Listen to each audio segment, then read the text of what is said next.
பிரியமான தேவனுடைய பிள்ளைகளே, ஆண்டவர் இயேசுவின் நாமத்தில் உங்கள் யாவரையும் வாழ்த்துகிறேன். அருள்மணி என்கிற ஒரு கத்தோலிக்க ஃபாதர் சமீபத்துல பேட்டி மூலியமாக நிறைய விளக்கங்களை அவர் கொடுத்திருந்தாரு. அந்த விளக்கங்கள் எத்தனையாய் தவறானது, எவ்வளவுக்கு அதிகமாய் வேதத்தை அவர் திரித்து பேசுகிறார், வேதத்தில் இருப்பதாக அவர் சொல்லுகிறார், வேதம்தான் எல்லாம் அப்படிங்கிறதையும் சொல்றாரு. ஆனா உண்மையிலேயே அவர் காட்டுகிற அந்த வேத வசனத்தின் ஆதாரம் பார்த்தீங்கன்னா, அது அவர் காட்டுகிற ஆதாரமே இல்லை.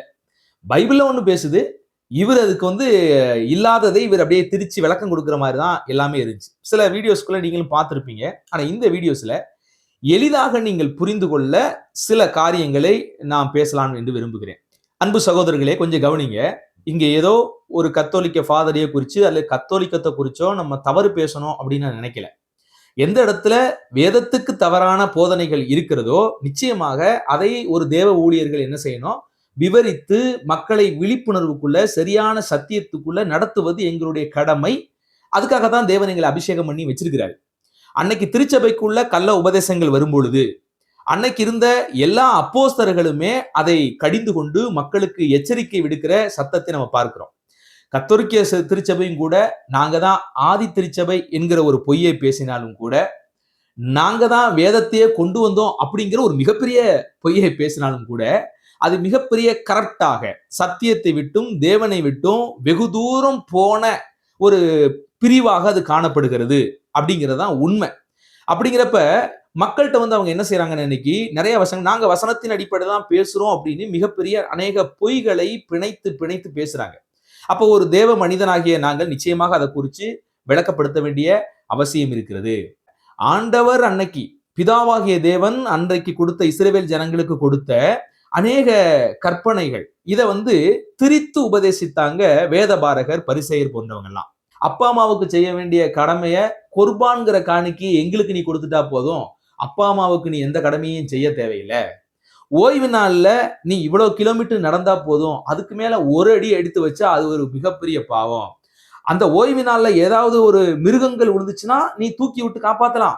ஆனா மனுஷன் விழுந்துட்டா என்ன செய்யக்கூடாது, காப்பாத்திரவே கூடாது என்பதை போன்ற அநேக தவறான உபதேசங்களை, வேதத்துல இல்லாத சில கள்ளத்தனமான உபதேசங்களை போதித்து மக்களை வஞ்சித்தாங்க.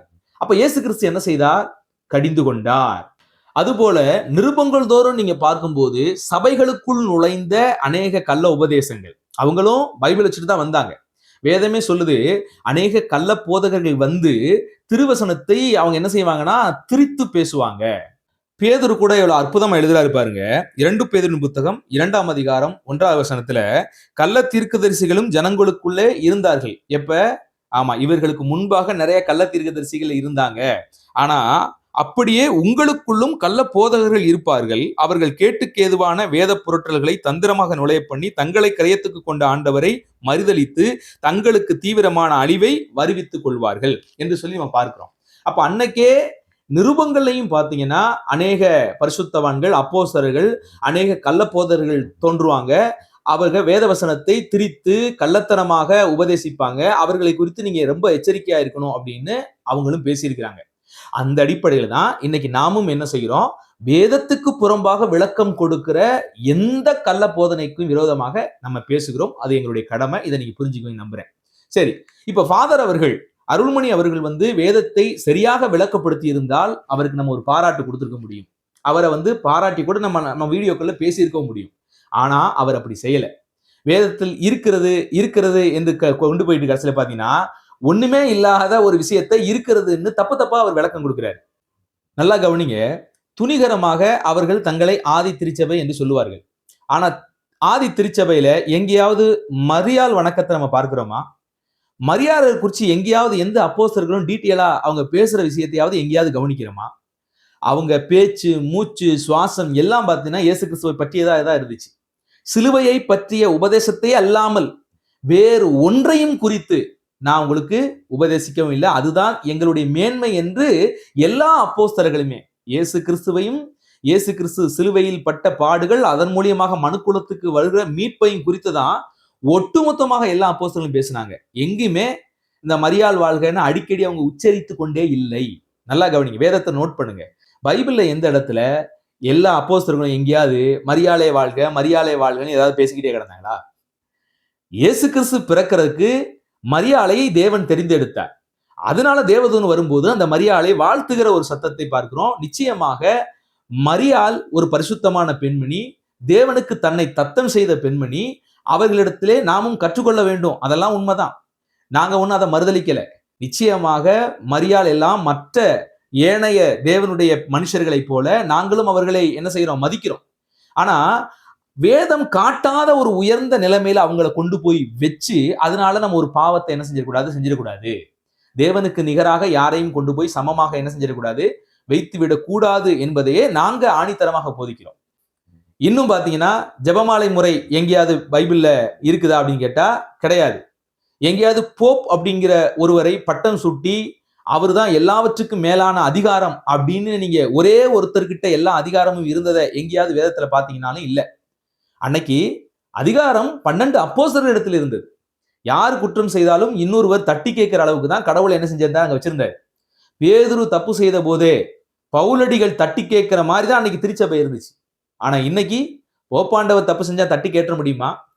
பேசிட முடியுமா? ஒட்டுமொத்த அதிகாரத்தையும் கூப்பிட்டு அங்க வச்சு அவர் தான் எல்லாத்துக்கும் ஹெட் அப்படின்னு. சரி, அந்த ஹெட் என்னென்ன காரியங்களே வரலாற்றுல தப்பு செஞ்சாருன்னு பாத்தீங்கன்னா வண்டியாலெல்லாம் அவ்வளவு தவறுகளை போப்பாண்டவர் செய்த காரியத்தையும் அதற்கு பின்பாக வந்த போப்பாண்டவர்கள் மன்னிப்பு கேட்ட விஷயங்களையும் கூட நம்ம என்ன செய்யறோம்? வரலாற்றுல நம்ம பார்க்கிறோம்.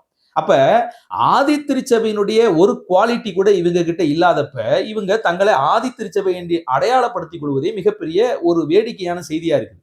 அது மாத்திரமல்ல, ஒரு அற்புதமான கேள்வி கேட்கப்படுது இவர்கள் நோக்கி, எங்கேயாவது மரியாள் நம்ம கூடவே இருப்பாங்கன்னு ஏதாவது ஒரு வசனம் இருக்குதா அப்படின்னு கேள்வி எழுப்புறாங்க. நியாயமான கேள்வி தானே. அதற்கு இந்த சகோதரர் என்ன சொல்றாருன்னா, வசனம் இருக்குது. எங்க இருக்குது? வெளிப்படுத்தல் 12 இருக்குது அப்படின்னு வெளிப்படுத்தலுக்கு கொண்டு போறாரு. ஃபாதர், பைபிள்ல எங்க போட்டிருக்கு அன்னை மரியாள் நமக்காக நம்ம கூட இருக்கிறாங்கன்னு எங்க ஃபாதர் போட்டிருக்கு அப்படின்னா, திருவெளிப்பாடு புத்தகம் 12வது அதிகாரம் 13வது வசனம் 17வது வசனத்துல போட்டிருக்கு. சரி, வெளிப்பாடு 12ல மரியாள் அவர்கள் எப்பவுமே சபை கூட யுகா யுகமாக இந்த பூமியில சபை இருக்கிற வரைக்கும் மரியாள் கூடவே இருந்து வழி நடத்துவாங்க, அவங்க வழிகாட்டுவாங்க அப்படின்னு அந்த இடத்துல அந்த வெளிப்பாடு 12ஆம் அதிகாரத்துல இருக்குதா அப்படின்னு கேட்டா இல்ல. அநேக கத்தோலிக்க சபைக்காரங்க அந்த வெளிப்பாடு 12லே சொல்லப்பட்டுகிற ஸ்திரீ அதை அந்த ஒட்டுமொத்தமான சம்பவத்தை குறித்து என்ன சொல்ல வர்றாங்கன்னா, அந்த ஸ்திரீ வந்துதான் மரியாள், அந்த பிள்ளை இயேசு கிறிஸ்து, அப்புறம் அந்த மற்ற ஜனங்கள்லாம் பாருங்க இயேசு கிறிஸ்துவால் ரட்சிக்கப்பட்ட ஜனம் இப்படிங்கிற ஒரு விளக்கம் கொடுப்பாங்க. அந்த விளக்கமே தவறு. நான் ஏற்கனவே இதை குறித்து ஒரு பெரிய நீண்ட நெடிய ஒரு வீடியோ போட்டிருக்கிறேன். சரிங்களா? அந்த ஸ்திரீ 12ஆம் அதிகாரத்துல வருகிற ஸ்திரீ வந்து மரியாளா? இல்ல, அது இஸ்ரவேல் என்கிற நாட்டை குறிக்கிறது. அந்த நாடுதான் அந்த ஸ்திரீயாக ஒப்புமைப்படுத்தப்படுகிறது. நீங்க பழைய ஏற்பாட்டு முழுவதும் பார்க்கும்போது இஸ்ரவேல் தேசத்தை ஒரு ஸ்திரீக்கு ஒப்பிட்டு அநேக வசனங்கள் இருக்கிறது. அதுபோல இந்த வெளிப்பாடு புத்தகத்திலையும் கூட பாத்தீங்கன்னா இஸ்ரவேல் என்கிற நாட்டை குறித்து தான் அந்த இடத்துல உருவகமாக பேசப்படுகிறது. அந்த ஸ்திரீ இயேசு கிறிஸ்து என்கிற உலக ரட்சகரை என்ன செஞ்சாங்க? பெற்று போட்டாங்க. ஆனா சத்துரு கோபமாகி அந்த இஸ்ரவேலை கடினமாக தாக்கினா. அந்த இஸ்ரவேலுக்குள்ள இயேசு கிறிஸ்துவை விசுவாசித்து இருக்கிற அந்த மீதமுள்ள கூட்டத்தை குறித்து தான் அந்த 12ஆம் அதிகாரத்துல பேசப்படுது. ஆனா துஷ்டா சகோதரர் ஒரு வார்த்தையை அங்க பயன்படுத்துறாரு, அந்த ஸ்திரீ பூமிக்கு அனுப்பப்பட்டால். அதனால பாருங்க பூமின்னு இருக்குது, அப்ப மரியாள் எப்பவுமே பூமியில இருக்கிறா அப்படிங்கிற மாதிரி நகைச்சுவையா பேசுறாரு. ஆனா அந்த இடத்துல நீங்க ஆங்கில பைபிள்லயோ அல்லது வேற எந்த மூல மொழிபெயர்ப்பையோ நீங்க எடுத்து பாத்தீங்கன்னா வனாந்திரம் என்ற வார்த்தை அது தமிழ்லயே அழகா இருக்குது. அவர்கள் வனாந்திரத்துக்கு அவள் கொண்டு போகப்பட்டாள் அப்படிங்கிற விஷயம் என்ன? இஸ்ரவேல் நாடு துன்பத்துக்குள்ள கடந்து போச்சு அப்படிங்கிறத உருவகப்படுத்தும்படி வனாந்திரம் என்கிற பதம் பயன்படுத்தப்பட்டிருக்கு. இதே மாதிரி பதங்கள் பழைய ஏற்பாட்டிலே பல இடங்களே பயன்படுத்தப்பட்டிருக்கு. எங்கெல்லாம் இஸ்ரவேல் தேசம் உபத்திரவத்துக்குள்ள தள்ளப்படுதோ, அந்நிய தேசத்திட்ட அடிமையாக்கப்படுதோ, அந்த இடத்துல எல்லாம் பாத்தீங்கன்னா வனாந்திரம் என்கிற வார்த்தை உருவகமாக பயன்படுத்தப்படுவது வேதாகமத்தினுடைய ஒரு ஸ்டைல். அது மாதிரி அந்த இஸ்ரவேல் என்கிற அந்த ஸ்திரீ வனாந்திரத்துக்கு கொண்டு போகப்பட்டார் அப்படின்னு தான் எழுதியிருக்குது. ஆனா இவர் எங்க கொண்டு போறாருன்னா அந்த வனாந்திரம்னா அதை எடுத்துட்டு பூமி அப்படிங்கிறார். சரி, இயேசு கிறிஸ்துவை பெற்றெடுக்கும் போது மரியாள் பூமியில இருந்தாங்களா, வானத்துல இருந்து பெற்றெடுத்தாங்களா? பூமியில தானே இருந்தாங்க. அப்ப பூமியில இருக்கிறவங்களையே மறுபடியும் வலு சர்ப்பம் பூமிக்கு கொண்டு போகுதா? என்ன விளக்கம்? நீங்க சொல்ற அடிப்படையில சிந்திச்சு பார்த்தா கூட முற்றிலும் முரண்படுது, இடிக்குது. அது லாஜிக்கா செட்டே ஆகல. அப்ப என்ன விளக்கம் இதுல கொடுக்குறீங்க?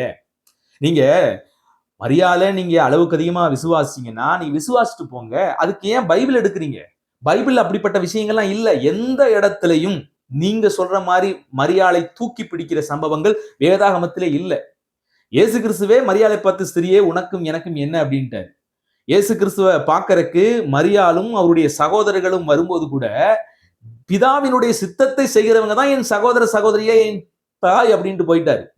மரியாள் அவர்களுக்கு பரிசுத்த ஆவியின் மூலியமாக குழந்தை பிறக்கும்போது மரியாள் பிதாவாகிய தேவனை முழுக்க முழுக்க விசுவாசித்தார். தன் வயிற்றிலே ரட்சகர் ஒருவர் பிறக்க போகிறார் என்பதை தாழ்மையாக ஏற்றுக்கொண்டார் என்பதெல்லாம் உண்மைதான். ஆனா அந்த ரட்சகர் மரிப்பார். அந்த ரட்சகரை விசுவாசிக்கிற போதுதான் மனுக்குலத்துக்கு ரட்சிப்பு என்கிற சத்தியம் எல்லாம் அவளுக்கு வெளிப்படவில்லை. ஆனா அந்த சத்தியத்தை இயேசு கிறிஸ்து பிரசங்கித்தார்.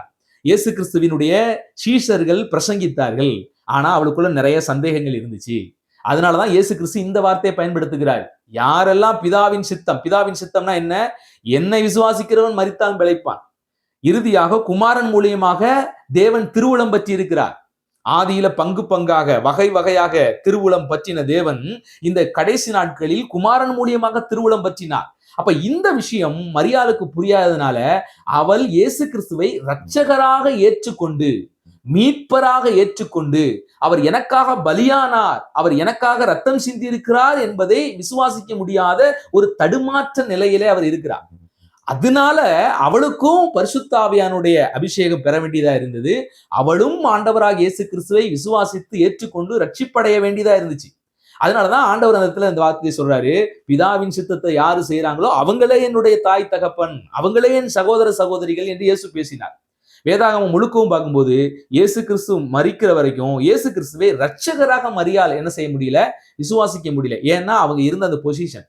ஒரு தாயாக இருக்கிற போது முழுமையாக அவரை குறித்ததான தகவல்கள் இவளுக்கு தெரியாது இருக்கிற போது இந்த தடுமாற்றங்கள் இயற்கையாகவே இருந்தது. பின்பாக மரியாள் ரட்சிக்கப்படுறாங்க, அது வேற விஷயம். நான் பின்பாக அந்த விஷயத்துக்கு வர்றேன். ஆனா இவ்வளவு தெளிவாக வேத வாக்கியம் மரியாளை பற்றி குறிப்பிடப்பட்டிருக்கும் போது அளவுக்கு மிஞ்சி மரியாளை மகிமைப்படுத்தி மரியாளை புனிதப்படுத்தி காட்டுவது என்பது வேதத்தின் அடிப்படையில தவறு. நல்லா கவனிச்சுக்கோங்க. வெளிப்படுத்தின விசேஷம் 12ஆம் அதிகாரத்தில் சொல்லப்பட்டது ஒரு உருவகம். அது மரியாளை குறித்து பேசப்படவில்லை. அது இஸ்ரவேல் என்கிற தேசத்தை தான் ஒரு ஸ்திரீயாக ஓமைப்படுத்தி அது பேசுகிறது, உருவகப்படுத்தி அது பேசுகிறது. அதுதாங்க கரெக்டா இருக்கும். நீங்க மற்ற காரியங்களை எல்லாம் நீங்க ஸ்டெப் பை ஸ்டெப்பா நீங்க ஒப்புமைப்படுத்தி அதை நீங்க இணைச்சு பார்க்கும்போது அது இஸ்ரவேல் என்கிற நாட்டுக்கு தான் ஒத்து வருமே ஒழிய ஒரு தனி மனுஷியாகிய மரியாளுக்கு ஒத்து வராது. ஒருவேளை நீங்கள் அது மரியாள் தான் என்று நம்பினாலும் மரியாளாகப்பட்டவர்கள் மனுக்குலத்து கூட எப்பவுமே இருப்பாங்க, அவங்க கூடவே இருப்பாங்க அப்படிங்கிற மாதிரியான விடையை இந்த வசனத்திலிருந்து எடுக்கவே முடியாது. அவர்கள் ஏற்கனவே மரியாள் பூமியில தான் வாழ்ந்தாங்க, வாழ்ந்து கல்யாணம் எல்லாம் அவங்க முடிக்கப்படுது. அதுக்கப்புறம் தான் இயேசு கிறிஸ்து என்ன செய்யறாரு, பிறக்கிறார். ஆனா இங்கே வனாந்தரத்துக்கு அவள் கொண்டு போகப்பட்டார் என்கிற அந்த வார்த்தையை எடுத்துக்கொண்டு அவர்கள் பூமியிலே இருந்தார்கள், பூமினா அப்ப நம்ம கூடயே இருக்கிறாங்க அப்படிங்கிற அர்த்தப்படுத்துவது மிகப்பெரிய வேத புரட்டல் என்பதை புரிந்து கொள்ளுங்கள். ஆக இந்த மாதிரியான பைபிளை ஒழுங்கற்ற முறையிலே விளக்கப்படுத்துகிற ஃபாதர்மார்கள் கொஞ்சமாவது இறைவார்த்தைக்கு அஞ்சுங்க. இறைவார்த்தையை தவறாக திரித்து மக்களை வஞ்சிப்பது மிகப்பெரிய பாவம். நியாய தீர்ப்பு நாளிலே இதை குறித்து நாம் என்ன செய்யணும், கடவுள்கிட்ட கணக்கு ஒப்புவிக்க வேண்டும். திருவசனத்தை நீங்க உங்க இஷ்டத்துக்கு என்ன செய்ய முடியாது, விளக்கப்படுத்தக்கூடாது. அதை நீங்களும் சொல்றீங்க. திருவசனத்தை உங்கள் இஷ்டத்துக்கு என்ன செய்யக்கூடாது, விளக்கப்படுத்தக்கூடாது. அப்ப திருவசனம் சொல்லாத ஒரு கூட்டை சொன்னதாக பைபிள்ல ஆதாரம் இருக்கிறது. மரியாள் நம்ம கூடயே இருக்கிறாங்கிறதுக்கு ஆதாரம் இருக்குதுன்னு ஒரு வார்த்தை எடுத்து காட்டுறீங்களே, இது மிகப்பெரிய தவறு என்பதை புரிந்து கொள்ளுங்கள். ஆனால் அந்த பெண் பூமிக்கு அனுப்பப்படுகிறாள். எப்படிப்பட்டிருக்கு? அந்த பெண் எங்க அனுப்பப்படுகிறாள்? பூமிக்கு அனுப்பப்படுகிறாள். ஆகவே அது போல மரியாள்கிட்ட போய் ஜெபிக்கிறது, மரியாள் வழியில நாங்க இயேசு கிட்ட போறோம். அந்த மாதிரி மரியாள் வழியில ஆதி சபை போகலையே, அதான இங்க மேட்ரு. மரியாள் வழியில அப்படிங்கிற ஒரு காரியத்தை நீங்க கொண்டு வரீங்களே, இது மாதிரி எந்த அப்போஸ்தலர்களாவது போதிச்சாங்களா?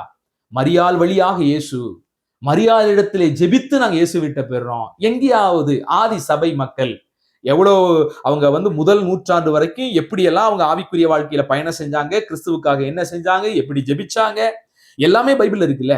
அந்த இடத்துல ஒரு இடத்துலயாவது இருக்குதா? ஆண்டவராக இயேசு கிறிஸ்து பிதாவை நோக்கி ஜெபிப்பதற்கு எப்படி கற்றுக் கொடுத்தா? நேரடியாக பிதாவை நோக்கி தொடர்பு கொள்ளும்படியாக தான் இயேசு கற்றுக் கொடுத்திருக்கிறார். பரமண்டல ஜெபம் எல்லாரும் சொல்றோம் பாத்தீங்களா, பரமண்டலங்களில் இருக்கிற எங்கள் பிதாவே அப்படின்னு நேரடியாக பிதாவை நோக்கி ஜெபிக்கிறாங்க. இன்னும் நீங்க வேதாகமத்துல பாத்தீங்கன்னா இயேசு கிறிஸ்துவின் நாமத்தின் வழியாக பிதாவை நோக்கி நம்ம ஜெபிக்கணும் அப்படின்னு வசனம் இருக்குது. ஆனா எந்த இடத்துலயும் மரியாள் வழியாக என்று சொல்லக்கூடிய வார்த்தை இல்லை. அப்ப பைபிள் கற்பிக்காத ஒரு புதினமான ஒரு கள்ளத்தனமான உபதேசத்தை ஏன் செய்து மக்களை வஞ்சிக்கிறீங்க?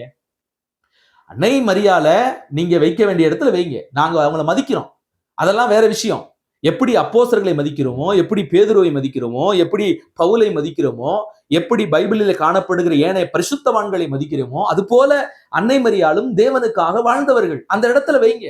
அளவுக்கு மிஞ்சி கொண்டு போய் அவர்கள் வழியாக ஜெபிக்க வேண்டும், அவர்கள் எப்போதும் கூட இருக்கிறார். ஐயா, கடவுள் மட்டும்தான் எப்போதும் கூட இருக்க முடியும். நல்லா கவனிச்சுக்கங்க, பைபிளிலே எந்த பரிசுத்தவான்களும் எப்போதும் நம்ம கூட இருப்பாங்க அப்படின்னு பைபிள்ல எங்கேயும் இல்ல. நல்லா கவனிங்க. இந்த சத்தியத்தை நீங்க உணர்ந்துட்டீங்கன்னா ஒரு பெரிய வெளிச்சத்துக்குள்ள வந்துருவீங்க. பெரிய தவறான உபதேசம் செய்யப்படுகிறது, உடனே சொல்லுவாங்க அப்ப பரிசுத்தவான்கள்லாம் நீங்க செத்துட்டாங்கன்னு சொல்றீங்களா அப்படின்னு. ஐயா, பிப்ளிக்கல் வாயில ஆண்டவர் ஜீவன் உள்ளோருக்கு தான் தேவனாய் இருக்கிறார். சரிங்களா? நம்ம எல்லாரும், நீங்களும் நானும் கூட மரித்தாலும் தேவனுக்குள்ள நம்ம பிழைத்துதான் இருக்கிறோம். அந்த வசனத்தை நம்ம எங்கேயுமே மறுக்கல. ஆனா பூமியில் இருக்கிற வரைக்கும் நான் உங்க கூட இருப்பேன், உங்களுக்காக நான் ஜெபம் பண்ணுவேன், உங்களுக்கு நான் ஆலோசனை கொடுப்பேன், உங்களை என்னால சில விஷயங்கள்ல இருந்து காப்பாற்ற முடியும். ஆனா நான் மறிச்சிட்டேன்னா என்னால அவைகளை எல்லாம் செய்ய முடியாது. உங்களுக்காக நான் ஜெபித்து விடுதலையெல்லாம் வாங்கி கொடுக்க முடியாது, உங்களுக்காக நான் உபதேசிக்க முடியாது, உங்களுக்கு ஆலோசனை சொல்ல முடியாது, உங்களுடைய ஆபத்துல இருந்து என்னால காப்பாற்ற முடியாது. அப்ப யாரு காப்பாற்ற முடியும்? தேவன். அதுக்கப்புறம் எனக்கப்புறம் பின்பாக சில ஊழியக்காரங்க வருவாங்க பாத்தீங்களா, அவர்கள் மூலியமாக திருச்சபையை தேவன் ஆலோசனை கொடுக்கிறாரு, அவர்கள் நமக்காக ஜெபிக்கிறாங்க. இது உங்களுக்கு புரிய வரும்னு நினைக்கிறேன். எந்த இடத்துலையுமே நல்லா கவனிங்க, பவுல் மரித்ததுக்கு அப்புறம் பவுலை பின்பற்றினவர்கள் பவுலை எங்களுக்காக வேண்டிக் கொள்ளும் அப்படிங்கிற ஒரு ஜெபத்தை பைபிளிலே எங்கும் பார்க்க முடியாது. திருச்சபை வரலாற்றில 300 வருட காலகட்டத்துல இது போன்ற ஒரு காரியத்தை நம்மால பார்க்க முடியாது. இது 300க்கு அப்புறம் வந்த ஒரு கள்ள போதனை. புரிஞ்சுக்கிறீங்க? ஆண்டவர் மட்டும்தான் நம்ம கூட இருக்க முடியும். அவர் தான் சொன்னாரு, இயேசு கிறிஸ்து ஒருவர் மட்டும்தாங்க சொன்னாரு, உலகத்தின் சதா காலங்களிலும் முடிவு பரியந்தமும் நான் உங்களோடு இருக்கிறேன், நான் உங்களை விட்டு விலகுவதில்லை, உங்களை கைவிடுவதில்லை. இந்த மாதிரியான வார்த்தையை கடவுள் மட்டும்தான் சொல்ல முடியுமே ஒழிய எந்த மனுஷனும் சொல்ல முடியாது. அப்ப மரியாள் கடவுள் இல்ல, அவ கடவுளின் தாவே ஒரு மனுஷி தான் அப்படின்னு நீங்க சொல்றீங்க. அவர் அப்படியே எல்லா காலத்திலையும் கூட இருக்க முடியும்? யோசிச்சு பாருங்க. கடவுள் மட்டும்தான் யுகாயுகமாக நம்ம கூட இருக்க முடியும், நம்மளை வழிநடத்த முடியுமே ஒழிய மரியாள் யுகாயுகமான இல்ல. 2000 வருஷத்துக்கு முன்னாடி மரியாள் வாழ்ந்தாங்க, அவ்வளவுதான். அவங்க எப்போ மரிச்சாங்களோ அதோட அவங்க சாப்டர் முடிஞ்சிச்சு. இன்னைக்கு நம்ம என்ன செய்யணும்? பரிசுத்தவான்கள் மரியாள் கடவுளுக்கு எப்படி அர்ப்பணிச்சு தங்கள் வாழ்க்கையிலே தேவனுக்கு உண்மையா ஓடினாங்களோ அதுபோல நானும் ஓடுவேன். அதை அவங்க கிட்ட இருந்து கற்றுக்கொள்ளலாம், அவ்வளவுதானே ஒழிய தேவையில்லாத டாக்டரின்கள், தேவையில்லாத மூட நம்பிக்கைகளை என்ன செய்யக்கூடாது? வளர்த்து கொள்ளக்கூடாது.